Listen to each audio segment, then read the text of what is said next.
Okay, so this year, Child Month activities will be celebrated in a different way. The theme is Unplug Negativity, Connect Positivity, Think.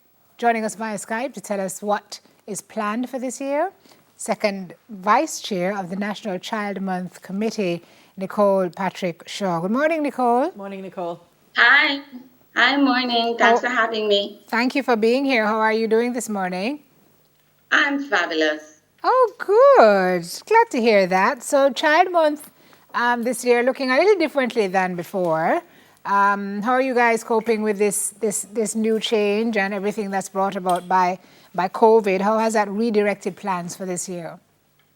We have to change because COVID requires us to social distance, and most of our activities would have us engaging directly with the children. And so what we have to do is to use technology in a smart way to ensure that the message of protecting our children and taking care of our children is still brought to the nation. How are you able to interact and keep track of and keep in touch with the children this year? You say most of the activities include direct interaction. How have you been able to keep that element of Child Month, even though we're going through what we're going through? Okay, so the Child Month Committee consists of over 30 different agencies.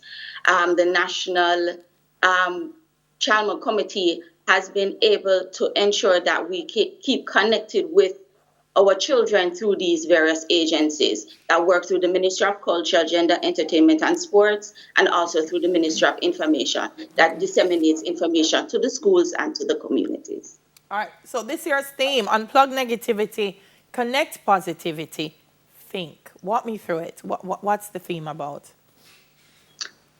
All right, so the thing about it is that we wanted to ensure that we teach children about being technological ethics in terms of what they should do on the internet and what they shouldn't do on the internet. And the Broadcasting Commission has been working vigilantly to ensure that children understand that they shouldn't post certain images of themselves, they shouldn't tell information about themselves to ensure that they don't become predators. Mm-hmm. So we wanted to ensure that children understood what their responsibility was while using the technology. How are we trickling this down to the children?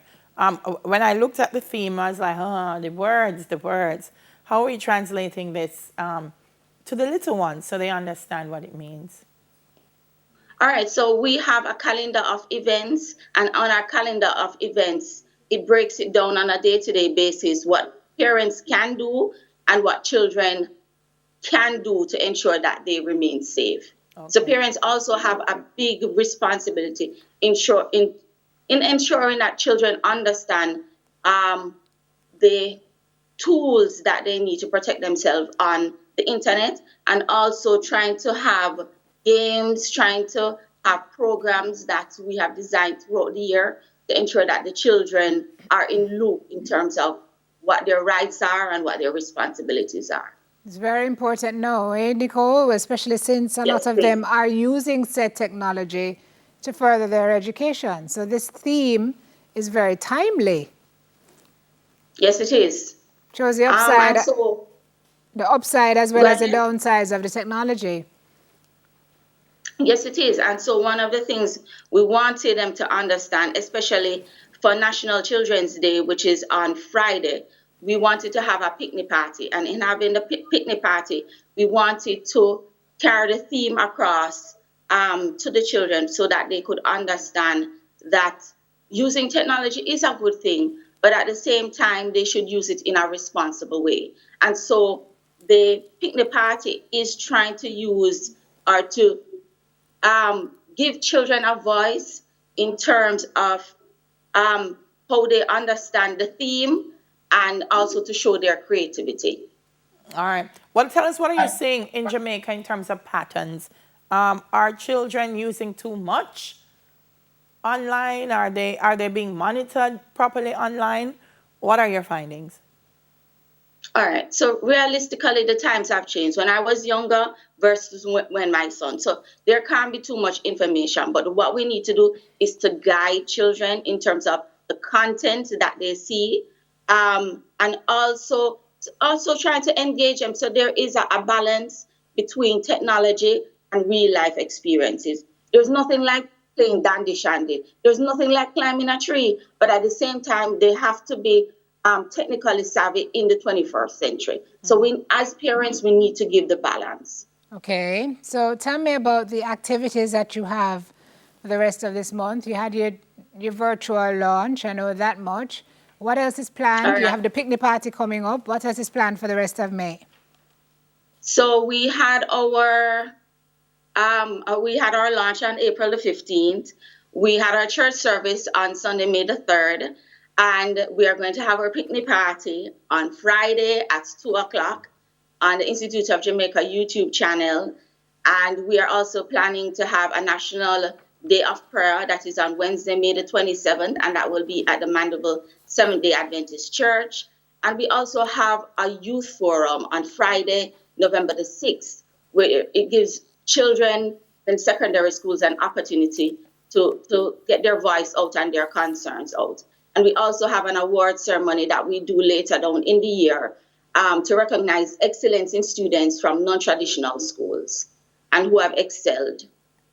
All right. So those are our plans. So Child Month Committee doesn't only extend to May, but to the entire year. Yeah, we were looking at a video, an animated video a while ago for the picnic party, giving us some directions on submitting entries and so on. Can you build that out for us so folks who want to enter or kids who want to get involved can do so?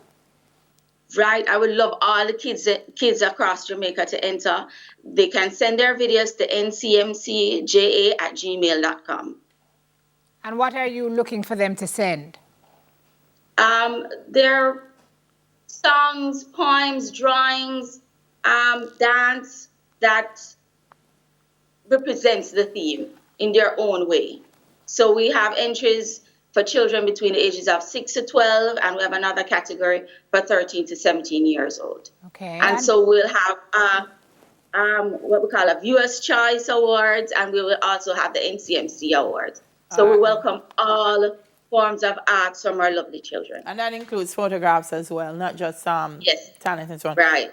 It says you're also encouraging... It's an opportunity for children to show their talent and for us to celebrate children on National Children's Day. It says also that you're encouraging people to wear yellow on Friday. Yes, sunshine yellow.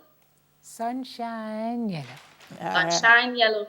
Okay. So in 2012, the National Children's Day was declared by the Governor General, and one of the regulations underneath the decision was that we would wear bright yellow. Okay. And that yellow represents? Sunshine. Yes. Hardships there are, but the land is green and the sunshine. That's all they do. Well, that's a gold. That's a gold in the flag. Mm-hmm. That's gold. Okay. All right. Okay, great. Well, so times have changed, but Child Month is still a thing, and the Child Month Committee is still working hard to make sure that everything rolls out the way it's supposed to. Thank you, Nicole Patrick Shaw. Appreciate you sharing the information this morning. Second Vice Chair of the National Child Month Committee, Nicole Patrick Shaw. What's coming up, Miss? On the other side of the break, we speak with Hits DJ. He's a hit as well. Roderick Howell. So it soon come.